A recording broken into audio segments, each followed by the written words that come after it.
theism and values, look, they can't even get along. We call that, in Talmudic language, a chilul Hashem, a desecration of God's name. So, there are times that you can't settle the quarrels. That's what Avram sees. There's no solution to settle. Therefore, there's no other choice but separation, to split. The directions are clear, we learned. If you go to the north, I'll go to the south. If you go to the south, we're going to be next to one another. What does Lot do? Vayisa Lot et einav. He lifts up his eyes. When your eyes see something, it can have an effect on your mind, your heart, your lust, your desires. We have to be very careful to get filters to our phones so we're not revealing and exposed to the pollution that the Western world wants in their lack of values. He lifts up his eyes, Vayar et kol kikar ayarden. Who's my geographic expert here? In which direction is Mr. Lot looking? For the north. Look at the wording. Kol kikar ayarden. Which direction? East. What does this mean? He's looking at the Jordan Valley. He's looking which direction? East. To Jordan. B'vakasha Ranan, go to the map and show us again. We're in the Beit El area, and which way he's looking? Ranan is very good at maps. And which way is he looking? Right. Do you notice the color of that Jordan Valley? Greener. Why is it green? It's a river. Called Jordan. the Jordan River. Why is it called the Yarden? It's Yored. It's going down south. From the north to the south. You understand what I'm explaining? Yeah. Furthermore, the entire Jordan Valley, thank you, sir, is filled with mayanot, springs. So when you travel in the Jordan Valley, you see so much vegetation, so many date trees that the Arabs have learned from the agriculture of the Jews, and now they're producing low date trees. We don't have to climb up. We said that on our trip when we went up north, you remember? Arab agricultural production of dates has increased tremendously because they learned one of the new techniques of growing tamarim, dates, is that there's a way to grow them low and therefore much easier to pick, and they grow fantastically.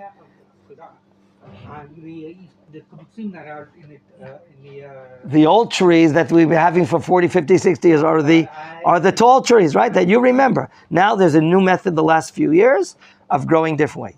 So what does he see looking at the Jordan Valley? Ki chula mashkeh. It's all what? What is mashkeh? Water. Filled with water. And now the Torah paraphrases and says, this is when? Follow the reading in verse 10. Lifnei shachet Hashem. This is prior to the time I'm adding that God destroyed it. What? Et Sedom, Vet Amorah. What is it like? Kigan Hashem. It's like the garden of God. Ke'eretz Mitzrayim. Eretz Mitzrayim was noted for their fantastic agriculture because they have no lack of water. How would they irrigate their fields from the Nile? Just dig a few ditches, and now the water goes to irrigate their fields. The land of Israel is not that way. But the Jordan Valley is something special. All the way up to the place called Zoar. So it's a land of springs, water sources, and therefore it's a garden of God. There's so many trees, and it's so great for sowing seeds. What catches the attention of Lot? The material world, the financial world. He's ready for more money and then enter in the stocks and bonds. I don't know what. Vayivchar lo Lot, Pasuk Yud Aleph, verse 11. And Lot chooses for himself. Vayivchar lo. He's egoistic. Lo. I think that's one of the meanings here. Et kol kikar Yarden. What his eyes saw, his heart began to lust and desire. And he starts going, Vayisa Lot mikedem.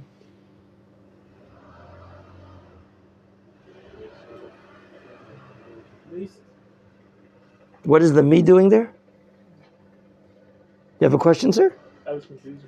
From the From beginning, me. Menachem, From the east. It's moving from me. Meaning traveling which direction? The west. East. That's a mistake. It's a mistake. It's a mistake. Give me an eraser, please. Give me an eraser. From the other place, or from the beginning. I didn't erase. I'm happy that so many of you are aroused to ask the basic question. If he's looking at the Jordan Valley going east and he wants to go there, it should say Vayisalot Lekedem Le'el too. But it says which prefix? Mikedem. What a question. Gentlemen, fantastic. You deserve a lot of praise. I compliment your understanding. It's a great question. 2 answers we want to explain. Rashi says, follow Rashi in verse 11. Nasa me'etzel Avram. He traveled from Avram. Valach lo lema'aravo shel Avram. And he went to the west of Avram. Nimtza, you find the direction is Nosea me mizrach lema'arav. From the to the. Is your question answered? Yeah, that's what I said. I repeat what I asked. Is your question answered? No, not really. No. Also, You go around. It goes from You go east from east to west. going to west. And this Rashi bothered me for years and years, until several years ago I looked up one of the Achronim, the later commentators on Rashi. I think what are you about to explain? What is Avram doing? No, he wanted Abraham to think that he wanted Abraham to think that he is actually going to the west. That's right. Very nice. yes. It's brought the name of Divrei David. I forgot what is the name of the scholar. On Rashi, he's playing a game. He doesn't want his uncle to think that he's going in the easterly direction, that he's leaving who Avram means. He's going for the material life. And therefore he puts on a show. He travels, let's add the word first. In which direction? East. No. He travels, like it says, Mikedem, from the east to the west. And then we're going to use our imagination. He makes a U-turn somewhere Yes. without Avram watching. He goes through the loop and he goes down there. This understanding is what the Torah wants to say. He doesn't want to show it to his uncle. That's this understanding. I want to connect this understanding to an ideological understanding that the Midrash brings, that Rashi also adopts. Do you see a second explanation in Rashi, gentlemen? We're looking, everyone, verse 11, Pasuk Yud Aleph. We're in the same Rashi, and now Rashi brings the words Midrash Agada. Okay, this happens to be the famous Bereshit Rabbah. I've heard of the Midrash Rabbah series. For each of the 5 Chumashim, there's a Midrash. This is the Bereshit Rabbah, the great Midrash. Midrash Agada. Hisia atzmo mikadmono shel olam. Which word of this pasuk is Rashi commentating on? Mikedem. Mikedem does not only mean a direction, but it means a direction of life. He's traveling from the kadmon of the world. Who is first in the world? Hashem. Kadmon lechol davar asher nivra rishon ve'en reshit lereshito. No one's clapping or applauding. I thought they don't like my singing.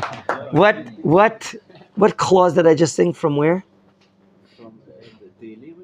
Not From Tehillim. Selichot. Not from Slicha. It's a custom in the Ashkenazi communities to sing it on Yom Tov night. Instead of Adon Olam, it's sung, which liturgy am I talking about? Yigdal Elokim Chai.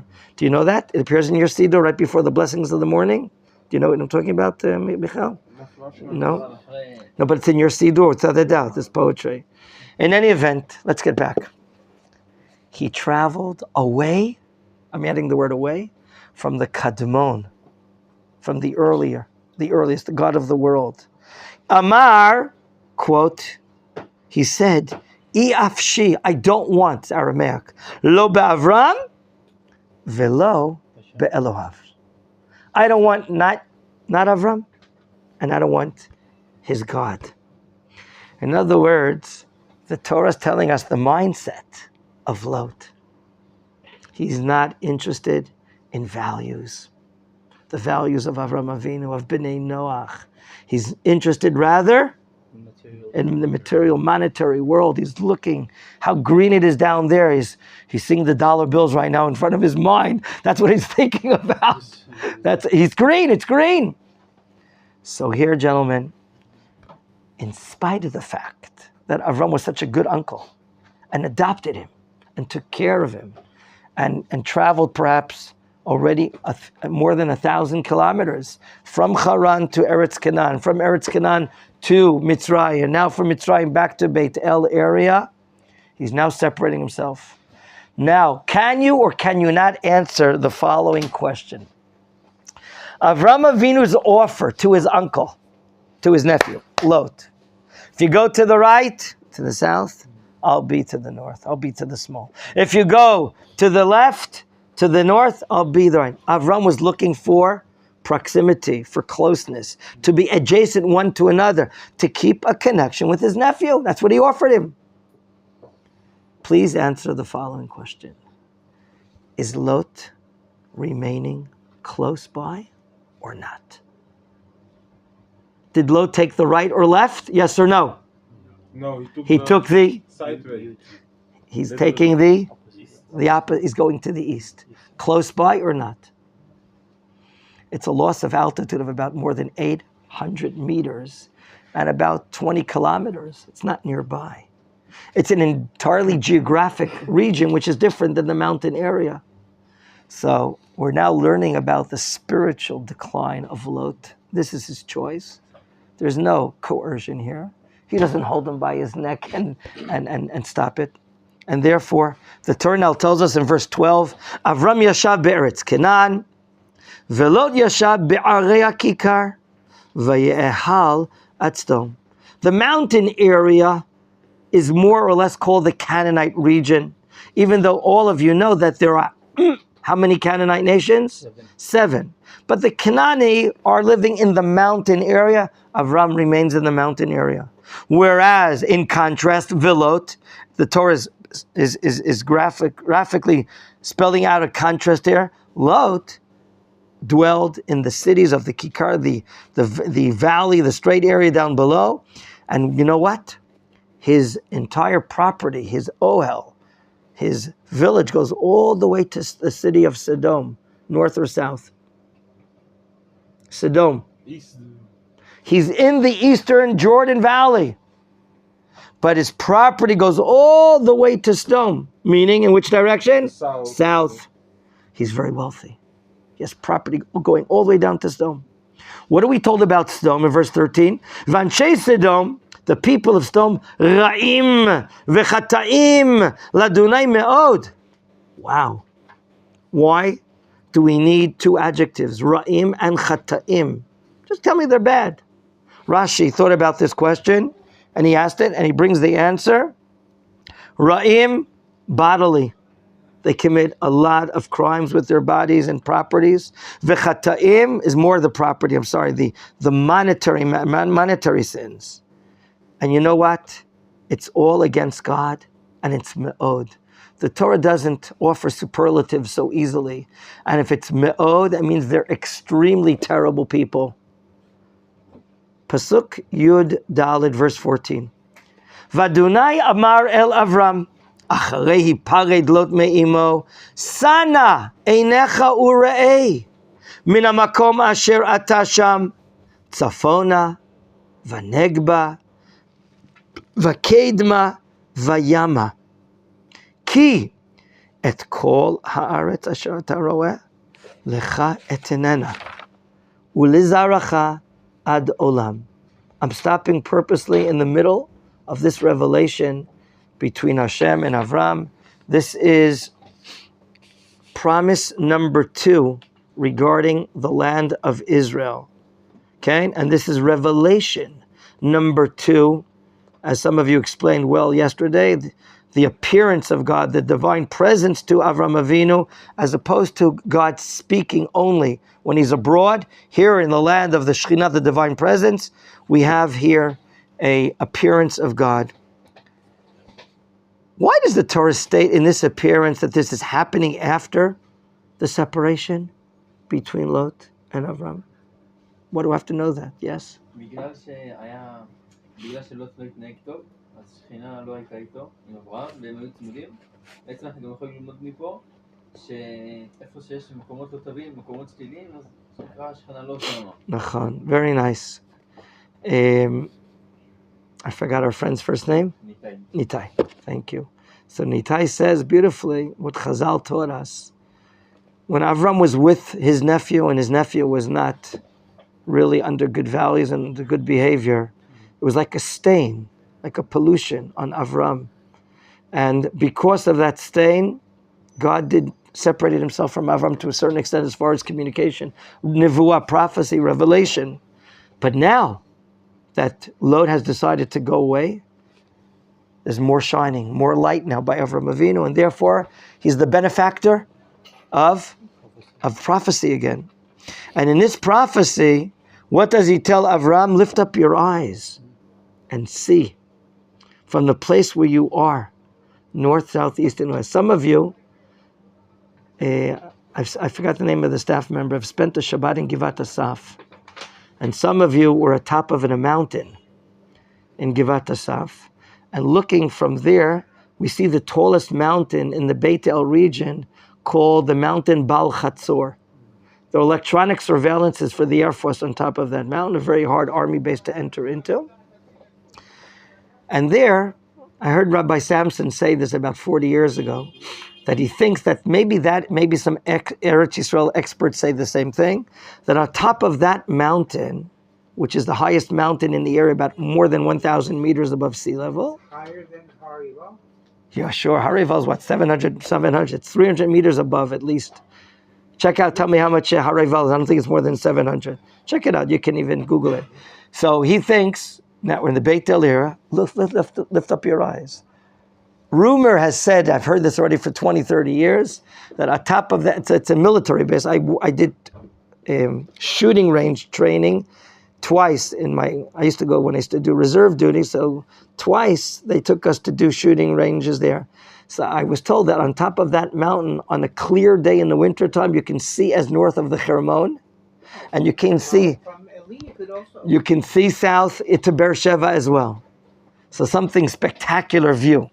Nonetheless, lift up your eyes and see. Is there something in this promise that was not told in promise number 1? Is there more clarity in this promise? I see here the word et kol haaretz. That could be one difference. Before, just the land was promised to you. Furthermore, it says Lecha, to you I'm giving it. What could that be meaning? To exclude who? Lot. To exclude Lot. Remember? Avram, out of generosity, we explained, as my father, Rabbi Horowitz, explains, gave Lot a piece of land. Take what you want, as long as we're staying together. Maybe there was a lack of clarity now in promise number 2. Number 1, kol haaretz. Number 2, lecha etnena. And ulizaracha adulam. Now to you and your seed. Lot is not your seed. Let's further complete the learning here before we finish today. In verse 16, Pasuk Tet Zayin, V'samti et zaracha ka'afar haaretz, asher im yuchal ish limnot et afar haaretz, gam zaracha yimaneh. Wow. Your seed, not Lot, will be like the dust of the land. That's interesting. Here we're really talking about, it seems, about the plurality of the Jewish people. No, it doesn't have to mean that we're going to be populous like the Chinese or the Indians, but the nation will grow. There'll be a riboy. Another metaphor from the word afar, Chazal often explain the humility. One of the natural character traits in the nefesh, the soul of Israel, is humility. Just like the dust of the earth is low down to the ground, we are a nation that knows how to humble itself and use humility when it's needed, according to Chazal. Not with our enemies. Our enemies have to be destroyed, they, their wives, and their children. There's no good in them. But when there's time, I have to humble myself before my students, my scholars, my rabbis, other people, give them the proper respect. So that could be a metaphor as far as Afara Aretz. Or the Radak brings, Rav David ben Kimchi, we're going to see later that we are metaphorized to the stars. We're going to see later in another promise. So how do you account for we're like the dust? On another time, we're likened to the stars. So Chazal do teach us, when we're not doing what we're supposed to be doing, we're all the way down to the earth. We're all so low, and people stomp on us and so on. But when we're on a level that we are doing Hashem's will and performing the Torah and the mitzvot, then we're like stars, bringing so much light. Let's finish the chapter, verse 17. Kumit alech ba'aretz. A command, get up. Get up, Avram Avinu, and start walking around the land, the le'orka, to its length, ulerochba, and to its width, ki lecha etnena. One of the ways of demonstrating ownership is walking in your yard, walking in your land. Avram Avinu, show your ownership of the land by walking around the land. It belongs to you. Ki lecha etnena, and that's what Avram does. Vayihal Avram. I don't know if it means that he uprooted his tent, because it says, Vayavo, he comes, Vayeshev be'elonei mamrei, asher bechevron. So he moves address, he travels from Beit El, north of Yerushalayim, to Hebron, south of Yerushalayim, elonei mamrei. What does the word elonei mean? It could be an area of planted trees, or it could mean the tree called the alon tree, or the oak tree, the alon. Notice, Rabbi Gon would say this when he was a tour guide. He was Rosh Hashiva, but he was very much into nature and geology in his younger days.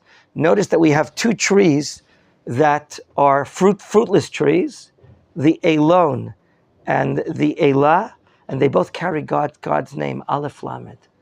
Even the fruitless trees have a divine element here in Israel. So he goes to Hebron, he's living there, he's dwelling there in a permanent sense, as a permanent resident. Vayiven sham mizbeach l'Hashem, he continues calling out the name of God. For that he builds an altar.